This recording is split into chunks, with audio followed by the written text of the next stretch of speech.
Decomposition reactions. ठीक है, decomposition reactions में क्या होता है, 2 ग्राम हमने जैसे फेरस सल्फेट लिया क्रिस्टल से ना, ड्राई बॉइलिंग ट्यूब, ड्राई मतलब सूखी हुई टेस्ट ट्यूब लेनी है, उसके अंदर हमें जिसको हम बॉईल कर सकते हैं, यानी हीट रेजिस्टेंस होना चाहिए वो टेस्ट ट्यूब, उसमें आपको फेरस सल्फेट 2 ग्राम लेना है और उसका कलर को नोट करना है। ठीक है, तो वो कलर कौन सा होगा उसका, वो ग्रीन कलर का रहता है। ठीक है, और इसके बाद में जब हम इसको हीट करते हैं बॉइलिंग टेस्ट ट्यूब में डालने के बाद में, ओवर फ्लेम ऑफ बर्नर और स्प्रिट लैम्प शो आपको फिगर में यहाँ पे शो किया गया है। एक गर्ल ने ये लिया हुआ है टेस्ट ट्यूब, इसमें फेरस सल्फेट के क्रिस्टल से।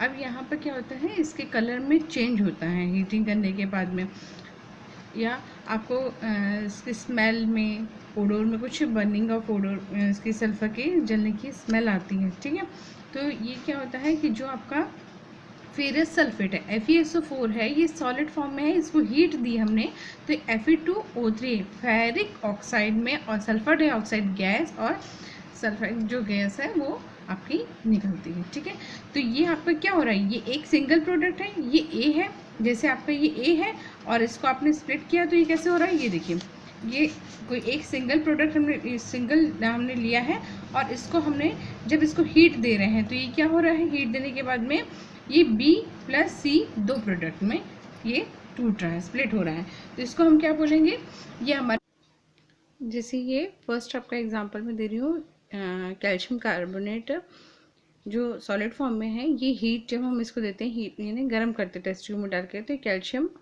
ऑक्साइड जो क्विकलाइम होता है और कार्बन डाइऑक्साइड गैस रिलीज करता है। ठीक है, तो ये आपका ये फर्स्ट आपका टाइप ऑफ डिकम्पोजिशन रिएक्शन भी हो जाता है, जिसमें कि आपका हीट से हम करें, तो इसको हम बोलते हैं थर्मल डिकम्पोजिशन रिएक्शन। किसका एग्जांपल, थर्मल डिकम्पोजिशन रिएक्शन का।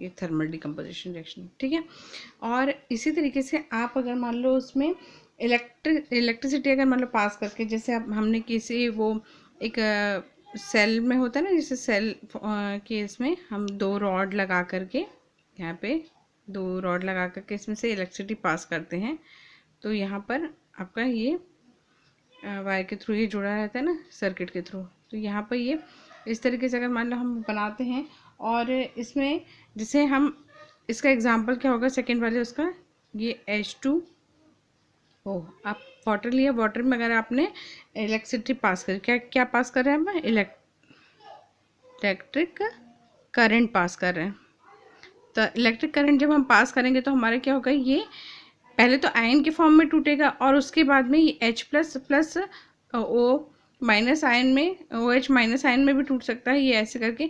अब यहाँ पर ये जो OH माइनस यहाँ पे आएगा आपका, तो इसमें टूटने के बाद में अगर हम इसको और इलेक्ट्रिक करंट अगर हम पास करते हैं तो ये बहुत स्ट्रांग होता है, तो ये किस फॉर्म में इसको कन्वर्ट कर देता है, ये H2 और प्लस O2 जो है वो गैसेस, दोनों गैसेस के फॉर्म में ये आपके इसको तोड़ देता है। ठीक है, तो ये हो गया आपका, ये सेकंड वाला हो गया आपका इलेक्ट्रोलाइटिक डिकम्पोजिशन। ये किसके थ्रू होता है, इलेक्ट्रोलाइटिक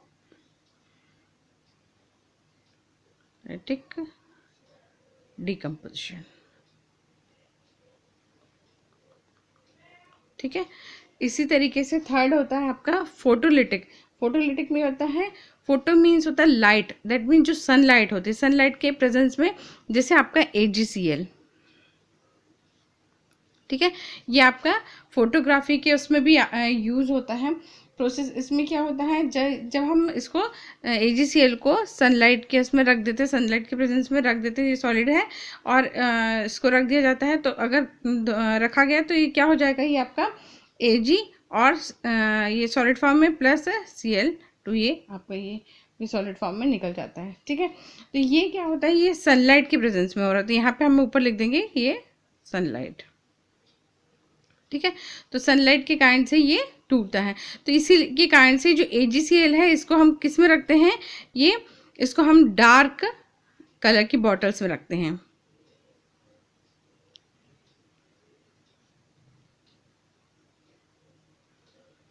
आप यहाँ पे लिख भी सकते हैं स्टोर्ड इन। ये इसलिए रखा जाता है ताकि ये सनलाइट के प्रेजेंस में, कुछ मेडिसिन भी आप देखते होंगे उसमें भी लिखा रहता है ना कि ये इनको किस में, इसको सन के प्रेजेंस में नहीं रखना है। क्यों? इस टाइप की कुछ वो टूट जाते हैं, है ना, स्प्लिट हो जाते हैं इसके कारण से। फिर आपका, और ये आपका ये कलर्ड फोटोग्राफी में भी आपका जो ब्लैक एंड वाइट फोटोग्राफी रहती है ना, उसमें भी आपका ये यूज़ होता है। डार्क कलर की बॉटल में रखना है इसको, और साथ में इसे photo black and white photography में यूज़ होता है। सेकंड, आप इसका यूजेस भी लिख सकते हैं, कभी एग्जाम में अधिकतर पूछा जाता है ब्लैक एंड वाइट फोटोग्राफी ठीक है। तो इसमें भी आपका ये दो इसके ये यूजेस होते हैं, आपको इसको अच्छे से ध्यान रखना है। कभी भी इससे रिलेटेड क्वेश्चन आता है तो आपको ये वाली कि ये डिकम्पोजिशन रिएक्शन का है, कौन सा डिकम्पोजिशन, इलेक्ट्रोलाइटिक डिकम्पोजिशन का है, जिसमें आपका AgCl है। इसी तरीके से इसी का AgBr भी होता है, ये भी इसी में आता है, ये वाली भी। तो ये भी आपका इस सनलाइट के कारण से मैं आप रख दिया अगर, तो ये AgBr में ये टूट जाता है, ठीक है। ये भी सॉलिड और ये भी सॉलिड। तो ये आपके सब, इसको आप फिजिकल स्टेट के साथ में लिखेंगे तो ये रिएक्शंस पूरी होती हैं। तो इस तरीके से ये डिकम्पोजिशन, हमारी जो रिएक्शन है, ये हमने इसके तीनों टाइप कवर करे हैं। इसमें आपको ये दो एक्टिविटीज़ भी दी है, 1.6 और 1.5, जो ये दोनों को भी आपको करना है। ये देखिए ये इसको, फिर ये आपकी ये रिएक्शन एक और दी है आपको, ठीक है। और इसमें फिर आपके ये जो आपका ये मैं आपको एक रिएक्शन और समझा देती हूँ। इसकी लेड नाइट्रेट की है, PbNO3, ये ट्वाइस है, सॉलिड फॉर्म में है। ये हीट के कारण से ये टूटता है, तो लेड ऑक्साइड फॉर्म होता है, PbO।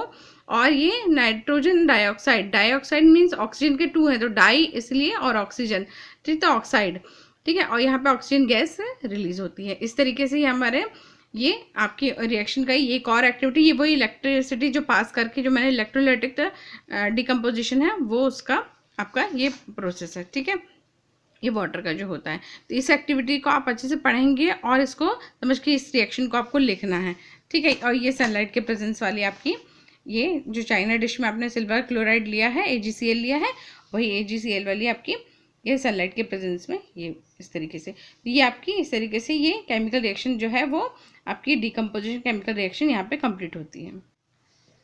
यहाँ पे आपका ये थोड़ा सा मैं और एक्सप्लेन कर दूँ। ये ब्लैक एंड वाइट फोटोग्राफी में यूज होते हैं, मैंने आपको समझा दिया है।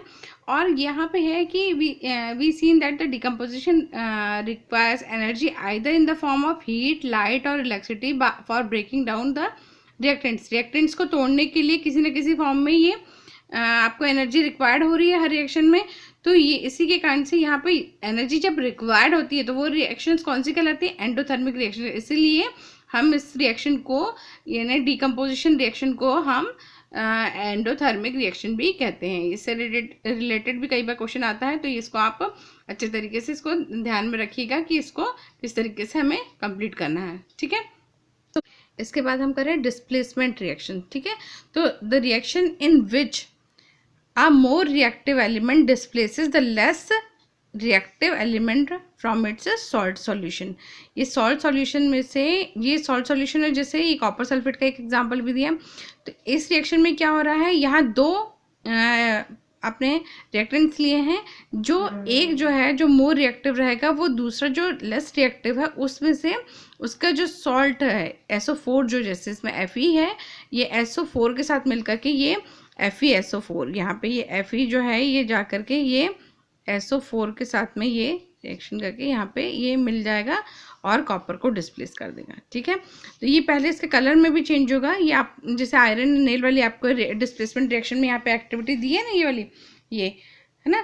तो इसी तरीके से इसमें एक्चुअल में रिएक्शन कौन सी हो रही है, जब आप इसको डिप कर रहे हैं आयरन नेल को कॉपर सल्फेट के सॉल्यूशन में, या आपने थ्रेड से बांधा है, ये टेस्ट ट्यूब है और ये स्टैंड से आपने इसको बांधा है। तो जैसे आप ये डालेंगे तो क्या रिएक्शन होगी इसमें आपका डिस्प्लेसमेंट रिएक्शन होगी। क्या होता है इसके कारण से, कलर चेंज कैसे होगा, ये देखिए इसमें यहाँ पे ये Fe का आपने आयरन नेल है, ये आपने इसको, ये ब्लू कलर का सॉल्यूशन है कॉपर सल्फेट का, इसमें जब हम इसको डालते हैं, डुबोते हैं, तो ये क्या करेगा, इसके ऊपर एक ये पेल ग्रीन कलर का हो जाएगा, जो एक्वस सॉल्यूशन जो है हमारा, अभी सॉल्यूशन का किसका था, अभी हमारा एक्वस मीन्स वाटर में सॉल्यूशन, तो ये किसका था, कॉपर सल्फेट का था। अब किसका हो जाएगा, FeSO4 का हो जाएगा, कॉपर जो है वो ग्रीन कलर का। तो ये पेल ग्रीन और डार्क ग्रीन में ये आपको कलर डिफरेंस उसमें पता चलेगा, टेस्ट ट्यूब में दिखेगा।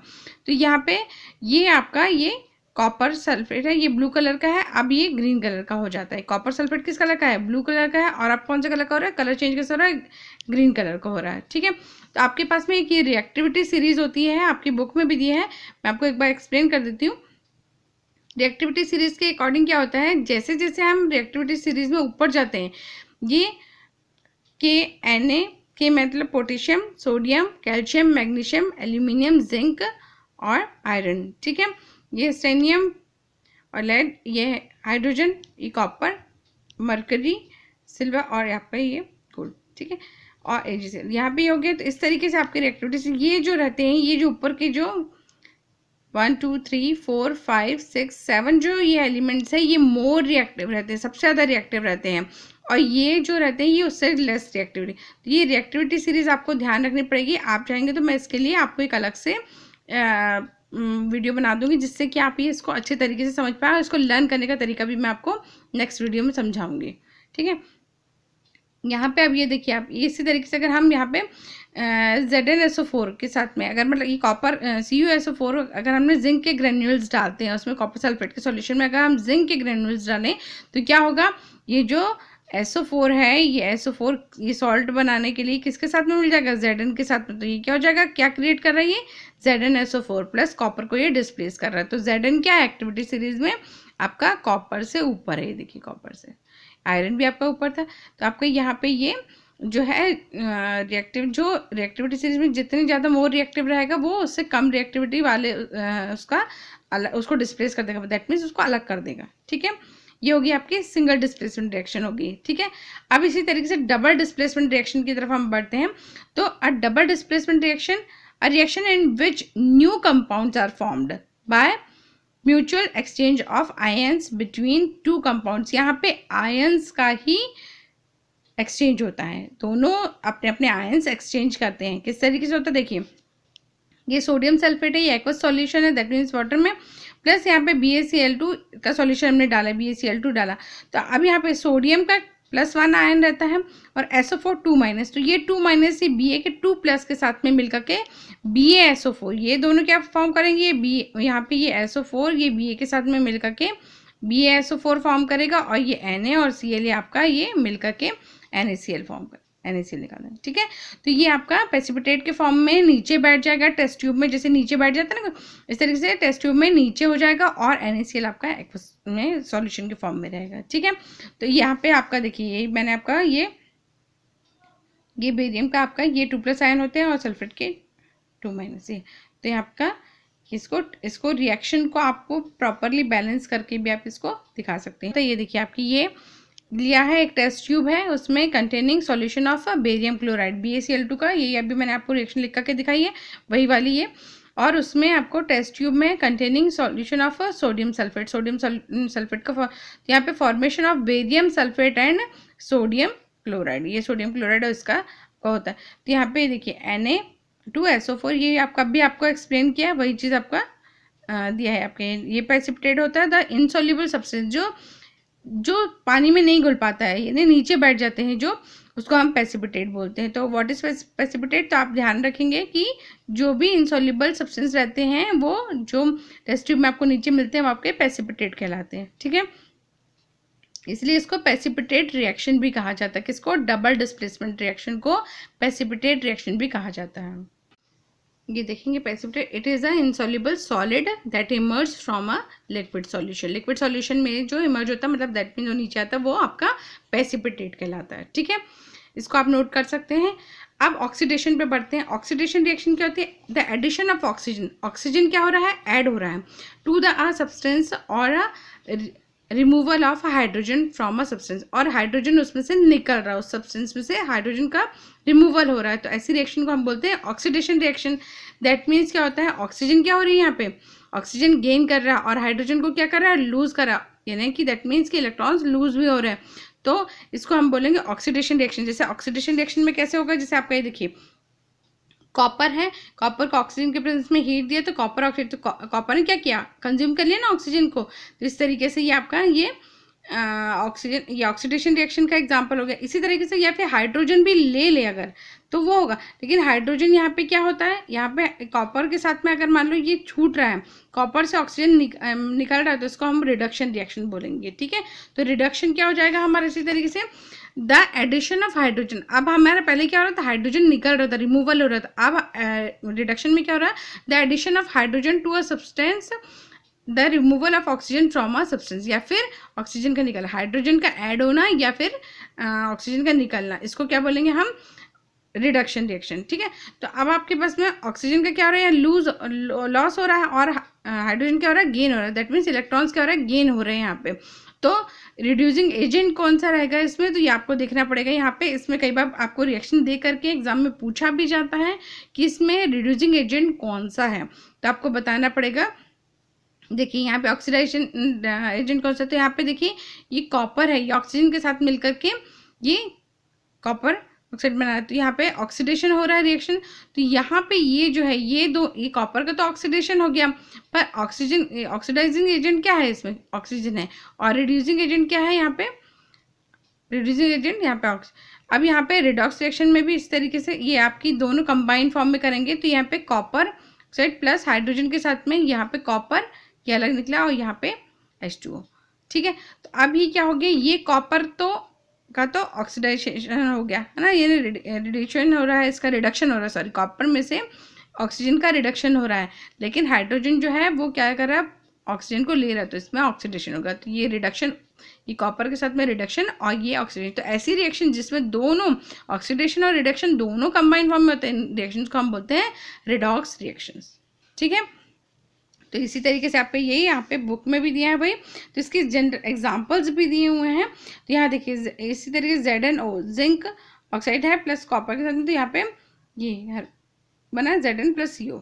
ठीक है, इसी तरीके से यहाँ पे क्या हो रहा है, Zn से क्या हो रहा है, ऑक्सीजन का रिमूवल हो रहा है। ठीक है, और यहाँ पे कॉपर, ये कार्बन क्या कर रहा है, ऑक्सीजन को ले रहा है, तो दैट मीन्स इसका ऑक्सीडेशन। तो आपका यहाँ पे इस ऐसी रिएक्शंस को हम क्या बोलेंगे, रिडॉक्स रिएक्शंस। तो ये दोनों एग्जांपल्स आप कर सकते हैं, ये MnO2 प्लस यहाँ पे HCl के साथ में, तो MnCl2 बना प्लस H2O, तो H देखिए H ने O आयन ले लिया और यहाँ पे Cl2 वाला, तो ये आपको इसलिए इसको ध्यान रखना और आपको इसको बैलेंस कर सकते हैं। बट ये सारे जो एग्जाम्पल ये दोनों आपके रिडॉक्स रिएक्शन, क्योंकि ऑक्सीडेशन और रिडक्शन दोनों हो रहा है, ऐसी रिएक्शंस हमारी रिडॉक्स रिएक्शंस कहलाती हैं। ठीक है, effect of oxidation in daily life, daily life में ऑक्सीडेशन का क्या इफेक्ट होता है, कोरेशन मतलब होता है कि जो मेटल्स के ऊपर एक रस्टिंग हो जाती है, जब अपन उसको खुले में रख दें, नमी में रख दें, किसी भी मेटल के नेल को, मान लो हमने ऐसे नेल है कोई, हमने उसको रख दिया अगर मान लो उसमें, तो वो क्या होता है कुछ समय बाद उसके ऊपर एक ब्राउनिश टाइप की परत जम जाती है। तो ये क्या होता है, ये इसका एक्सपोजन के कारण से यहाँ पे ये कोरोशन होने लगता है। तो when a metal is expose to a substance such as moisture, air, water, acid etc. for some time, a layer of oxide is formed which weakens the metal, hence metal is said to be corrode। तो metal क्या हो जा रही है, corrode हो रही है, that means कि उसमें जंग लग रहा है। हम जनरल वे में बोलें तो कैसा होता है कि वो कोरोड होना, दैट मीन्स कि उसमें जंग लगता है। उससे क्या होता है कि जब ये हम इसको घिसे, हम इसको क्लियर करेंगे तो इसका जो वेट रहेगा ना वो उसका कम हो, तो जो आयरन का कंटेन रहेगा उसमें कम होता जाता है। तो ये इसको हमें बचाना के लिए हम इसको क्या करते हैं, हम इसको बचाने के लिए क्या करते हैं, पॉलिश करते हैं, इसके ऊपर पेंट करते हैं। ठीक है, तो इस तरीके से इनको हम कोरोशन से बचा सकते हैं। अब हमारा होता है नेक्स्ट होता है, अभी देखो यहाँ पे रस्टिंग ऑफ आयरन क्या होता है, ब्राउन कलर की कोटिंग हो जाती है। तो इसी तरीके से कुछ जो सिल्वर के जो बर्तन रहते हैं या सिल्वर की जो जैसे एंकलेट्स वगैरह रहती हैं, उनके ऊपर भी ब्लैक कलर की कोटिंग हो जाती है ना, ब्लैकिश टाइप की हो जाती है। तो वो भी क्या हो रहा है, ऑक्सीडाइज हो रही है। ऑक्सीजन की प्रेजेंस में वो रिएक्शन करके मतलब उसमें एक ऑक्सीडाइजेशन फॉर्म हो रहा है, सिल्वर ऑक्साइड फॉर्म हो रहा है, तो उसके कारण से क्या हो रहा है, ये वो ब्लैक कलर की कोटिंग आ जाती है उसके ऊपर।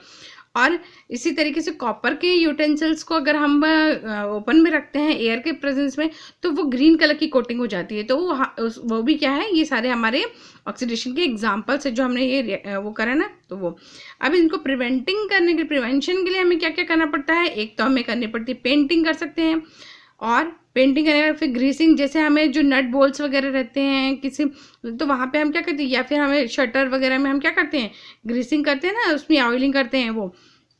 तो क्या करते हैं वो, एक्चुअल में इन दोनों का काम क्या रहता है, ये पेंटिंग और ग्रीसिंग करने से क्या होगा, जो एयर या वाटर के कांटेक्ट में जो वो मेटल आ रही है उसका कांटेक्ट उससे दूर हो जाएगा, उसी के लिए हम ये पेंटिंग या ग्रीसिंग वगैरह करते हैं, ठीक है।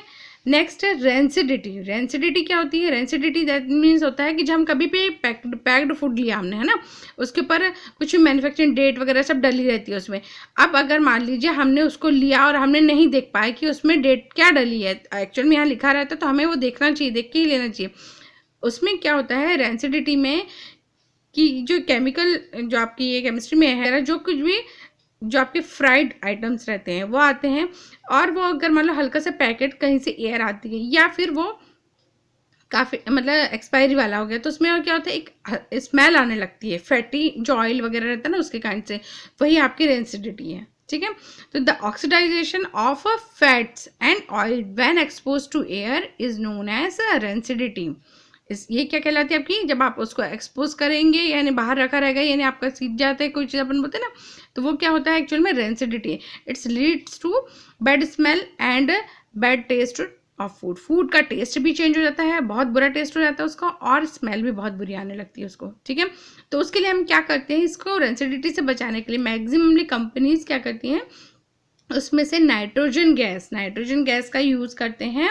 इसमें से जब ओपन रहता है पैकेट तब उसमें से एक बार नाइट्रोजन एयर को वो प्रेस करके और फिर वो उस पैकेट को सील पैक कर देते हैं, जिसके कारण से वो रेंसिडिटी की प्रॉब्लम नहीं आती है। क्योंकि नहीं तो काफ़ी टाइम पहले, एटलीस्ट कम से कम 3 मंथ की तो आपकी एक्सपायरी रहती है उसमें फूड आइटम्स पे, तो उसमें क्यों स्मेल नहीं आती है, क्योंकि उसमें से नाइट्रोजन गैस का यूज़ किया जाता है। तो रेंसिडिटी से बचाने के लिए बहुत इंपॉर्टेंट है, आप इसको ध्यान रखेंगे कि नाइट्रोजन गैस का ही यूज़ किया जाता है, ठीक है।